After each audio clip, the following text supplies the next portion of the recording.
Our skin is very important to the overall functioning of our bodies, and there are certain homeostatic imbalances that can happen with regards to the skin. So without going through all of them, there are a few that we want to talk specifically about. One of the ones that has the most tragic circumstances for our body is burns. Burns are any time we have tissue damage or cell death that's caused by intense heat, electricity, ultraviolet radiation, certain chemicals. So again, the idea here is that it's tissue damage and cell death. And the severity of this is really going to depend on how deep we actually did have that cell death occur. So what happens when the skin is burned and when cells are destroyed? Okay, obviously burns, we consider them to be quite bad. Well, the effects that they have is, first of all, this is a loss of this outer covering of our body. And one of the things that it was supposed to do is keep all of our fluids, nutrients inside our body. So when we do have cell death and damage due to burns, the body is going to lose its supply of fluids, and that's containing proteins and electrolytes. Basically, they are seeping to the surface of our body. So that is a very tragic circumstance for our body. Another thing that happens once we've lost that outer covering is that the risk of infection, and that's infection by different pathogens, bacteria primarily, it becomes much, much greater than when we had that nice covering on the surface. So those are the major problems that we're dealing with when we do have burns. Now, how severe they are really depends on how much of our body is burned and how deep it's burned. Burns are typically classified according to how much of our body is actually burned. This also gives us an idea of how much fluid loss there actually is. The body is divided into basically 9%. So different areas that make up 9%, and then we have one last percent that's due to the genital regions. So the greater the proportion, greater the percentage of the body that does experience burns, then the greater the fluid loss is going to be. Now, we can also classify burns according to how deep they go. So not just how much of the body they cover, but how deep the layers have died off. First degree burns are burns where typically only the epidermis is damaged. So the epidermis is the outermost layer. These are going to be red, painful burns, but they're generally not thought of as being real dangerous burns. Typically, these are burns that are going to heal in 2 to 3 days. Because we haven't lost the dermis, these are going to basically heal themselves because the dermis is able to replace those cells that have died off. A typical sunburn would be what we would consider a first degree burn. A second degree burn is going to be worse because this is going to involve injury not only to the epidermis, but also to the upper region of the dermis. And with these, they're not only red and painful, but we also start to get some blistering in the appearance of these. There is the possibility for regrowth and regeneration, so healing, because you do still have dermis cells that are going to be able to divide and replenish those cells that have died off. So typically there's no permanent scarring when we're talking about second degree burns. So here's an example of a second degree burn. You can see that there is some blistering there on the hand. And then the worst type of burn is a third degree burn. The reason why the third degree burns are so bad is because these are going to destroy the entire thickness of the skin. So we're talking about destruction and death of the epidermis and also the dermis.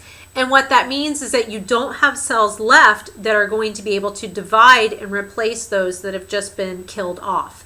So this is going to typically be something that shows up blanched or blackened in appearance. Regeneration is not possible. So in these cases, we're typically talking about skin grafts in order to help deal with this particular burn.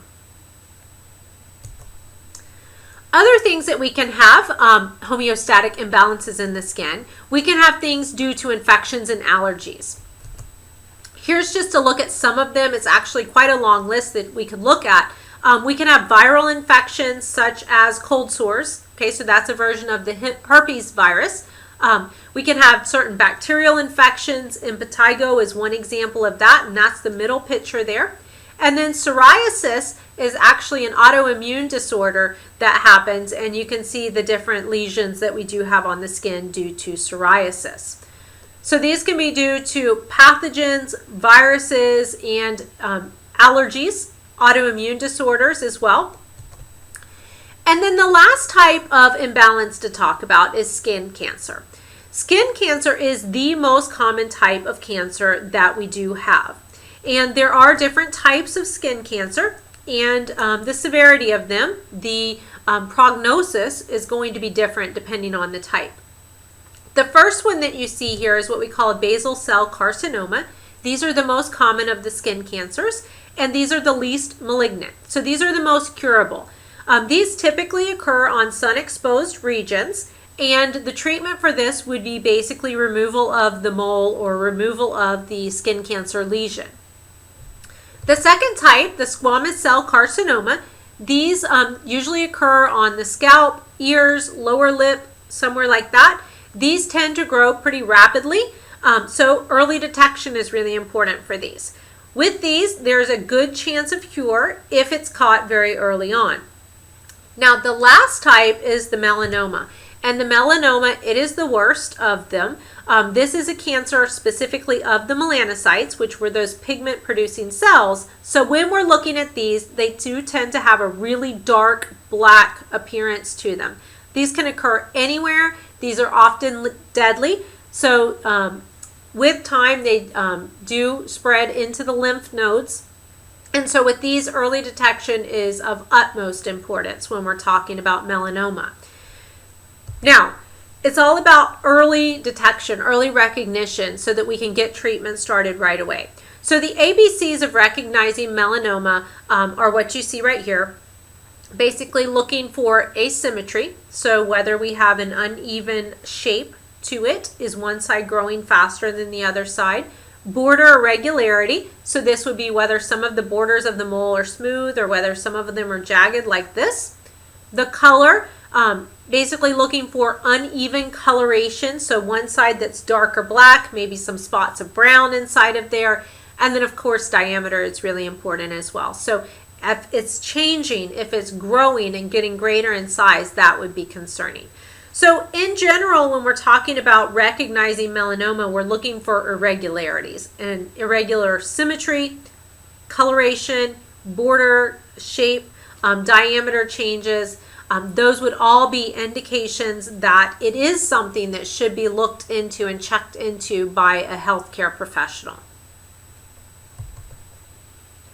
If we finish it up talking about a few developmental aspects of skin and body membranes, there are certainly some changes that happen throughout our lifetime with regards to our integumentary system. So one of the earliest changes is what we call lanugo. This is a hairy, downy type of hair that develops on a fetus at 5 to 6 months. This is going to give an infant an appearance of having a lot of hair, fine hairs on the surface of their body. You may have noticed this before if you've looked at a newborn. They do look very hairy, although it is fine hair that you're seeing there. Another thing associated with newborns is what we call vernix caseosa. This is a white substance that protects the baby while it's still in utero, so while it's still in the uterus. So when babies are born, a lot of times there will be this white substance on the baby that has to be cleaned up immediately after birth. That's what we're talking about here. So it really was for protection while the baby was still in the womb. And then milia. These are accumulations of sebaceous glands, and these appear as small white spots on a baby. So this looks almost like a bunch of little white heads that you have on a baby, and you might see these maybe on the nose of the baby, maybe on the forehead. So accumulations of sebaceous glands. And then dermatitis, maybe one you're a little more familiar with. This is something that occurs during adolescence as the skin and then also the hair becomes a lot more oily. So this is really looking at acne. We're talking about infections as the different glands get blocked. So the sebaceous glands are being blocked and infections can occur. The last one here is that there is a decrease in subcutaneous tissue as we age. So as we get older, there is less of it there. There is going to be less collagen present in our skin, which is going to give it a more fragile appearance. There's also going to be less elasticity as we get older, and that is going to be responsible for a lot of the sagging or the wrinkles that we do see. So definitely there are changes that happen throughout our lifetime with regards to our skin. On this last slide, we're just showing how the skin is interacting with the other body systems that we do have.